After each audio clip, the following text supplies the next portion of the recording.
For our last cover over the basics, we're going to focus this time more in on the plots themselves in our graphic that we've created for this section. So focusing in on this close price and metrics figure. Within this, we do this utilizing these additional components with the plotly items here. So we are going to refer to a couple dash core components, but we'll also be utilizing a couple additional plotly items that help us form things like a scatter plot, which are covered really well in the plotly documentation. So as always, I refer you to the documentation for plotly, so not just the dash side, but creating plots, and they've got great code in here, great coding examples if you don't like scatter plots, for how we create different types of graphics, add trend lines, create bell curves, create multiple lines, subplots. We're going to create a few of these, but we're not going to cover near in depth of all the things that are available to you via Plotly. So just another great tool to have at your arsenal when you're creating these plots or doing any other type of visualization. Alright, so with that, we're going to focus on, we already defined the graphic and the layout, but we're going to focus on these two graphic items. So the DCC.graph is defining a dash core component as a graph visual. So this is simple to understand in that we need to tell the graphic that we're going to put, or tell the Dash application that we're going to put a graphic in there, but the magic comes in how we actually call the figures and put the figures into play here. So in this, it looks very simplistic in that we're only given an ID. We're telling it here's it's how we reference it. This object is called close, but this figure we're giving it is close figure. And same here for the DCC.graph. For the metrics, we're giving it a figure. We're defining the figure object of the graph equal to metrics figure. So again, only two simple assignments. We're assigning the ID object and the figure object for these graphics, but we're assigning them the close figure and the metrics figure. And how are we creating them? If you come up, close figure and metrics figure are being assigned by our new function, our function that we created called analysis plots, and that is what you see here, this function. So in this function, we are going to request 5 inputs: a timeline, a close, an RSI, a stochastic, and a MACD. We're going to use this to create these graphics here at the bottom, and then pass back that figure so that we can upload it into our DCC graphic.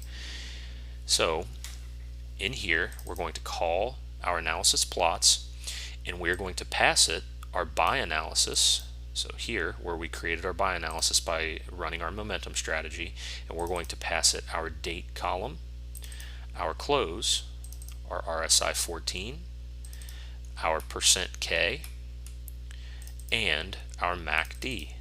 So buy analysis.MACD, %K, RSI 14, close and date. If this %K looks a little different, it's again for the same reason we've mentioned in the past. I cannot put a period .%K to reference this column because the percent sign it will not work with that reference. So when we're trying to call the columns here, this is a very easy way to reference a column, and I actually prefer this when you're working with these data frames or the data frame itself. But this is a similar way to call it, where you tell it the index by name of that specific column. So if I had put in brackets here with these apostrophes RSI 14, I would get the same call as this .RSI 14, but again, unfortunately, because of the percent sign, I cannot call it from that data frame. So we're going to call it this way. So basically, again, calling analysis plots, passing it each of the requested inputs, and then here is where the magic happens, where we start creating the close figure and our metrics figure. So within the close figure, we're going to define a few things.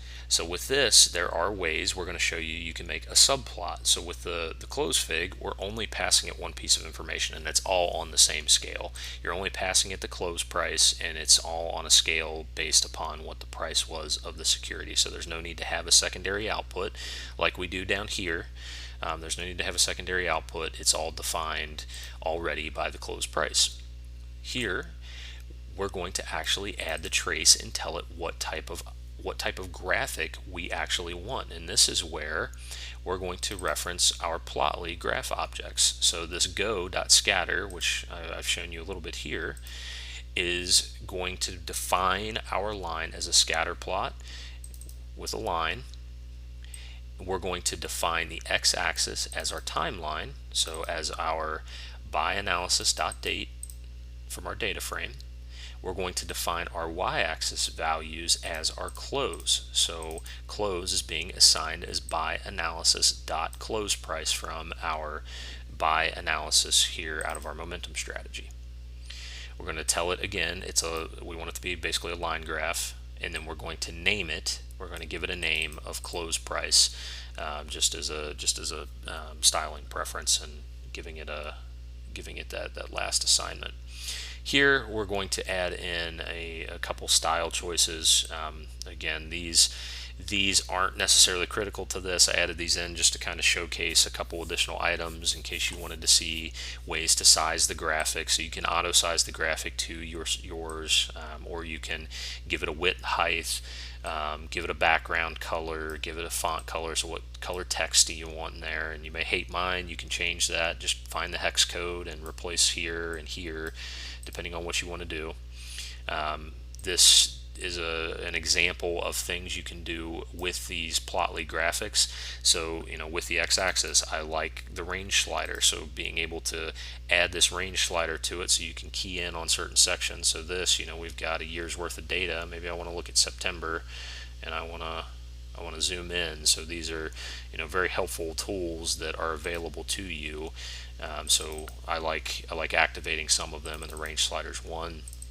And then lastly, giving the y-axis a title, so actually telling it, let me reset my graphic here, giving it the title close price for that y-axis.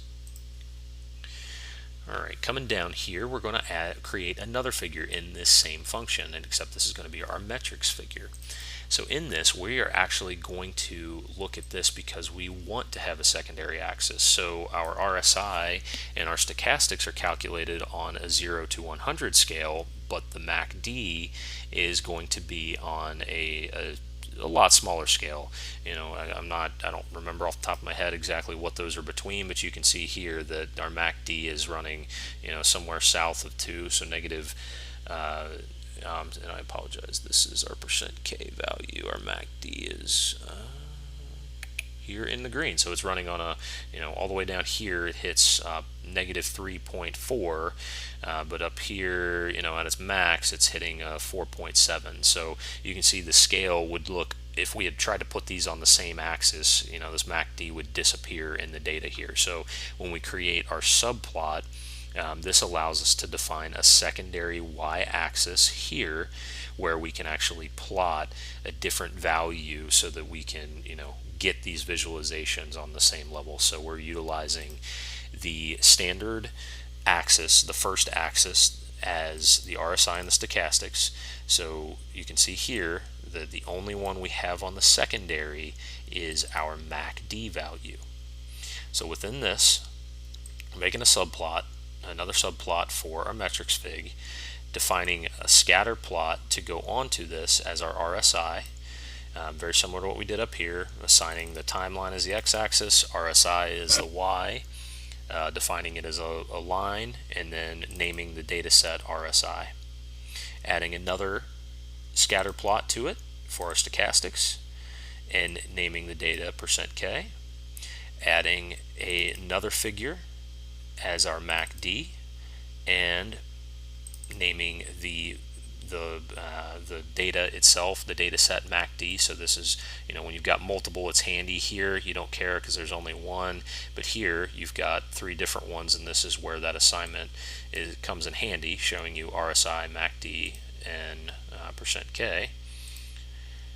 So being able to define those and then creating a secondary axis for our MACD so that we can actually have that visible and not lost in the data trying to plot it on a 0 to 100 scale with the RSI and the stochastics. And then same here, style choices. So we're updating the layout with the sizing, colors, font color. We're adding a couple additional items here that I won't go too much into detail on, but being able to put graphics, we're adding lines, we're adding rectangles that allow us to, look for these windows. So if my rectangle here is from 40 to 60 or 30 to 70, because maybe those are my buying windows, it's helpful to add those.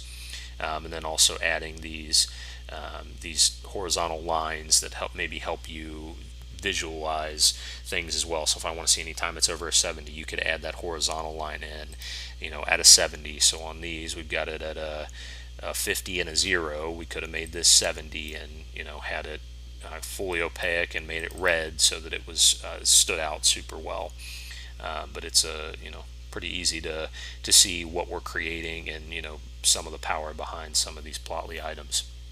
We're going to also add a range slider to this, so we've got a range slider down here below for filtering down on the data, and then updating the y-axis titles for our primary axis and our secondary axis.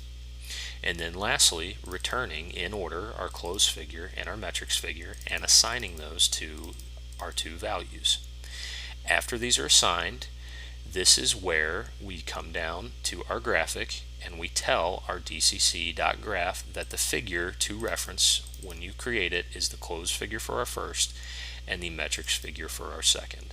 So we have a lot of stylization taking effect ahead of time in a function itself, and then we're passing the output of that as the figures to our graphics. So some things I would recommend you doing here to close out this section is really try to understand the data table, the inputs, and some of these items that we put around the plot itself. So play a lot with the data. If you've wanted to do something different with the momentum strategy, play with a different symbol outside of Apple, you want to run this on your own symbols and stocks that you like to trade, feel free to tweak that. Make it something that you're comfortable with. Make the momentum strategy here something that you're comfortable with. If you change any of these column names, just beware that you will have to know that. So if you make this, RSI 21, when we call it over here, we're telling it to pass at RSI 14. So if you pull back by analysis and all of a sudden you've got RSI 21 in here, you will need to update this RSI value so that it passes the right information, or that it even has the information to pass, I should say. Make sure you understand what's going on with the graphics. Refer to each of the documentations. Get familiar with the documentation. This is a very code intensive way to get these graphics up and going, but to be able to do that, you have to understand the data type, the formats, and how you populate the information. Alright, with that, we're going to go ahead and jump into our next section where we will actually discuss how we update the information. So not only do we populate it the first time, how do we add in additional bootstrap components and core components so that we can manually and automatically refresh and fetch new information.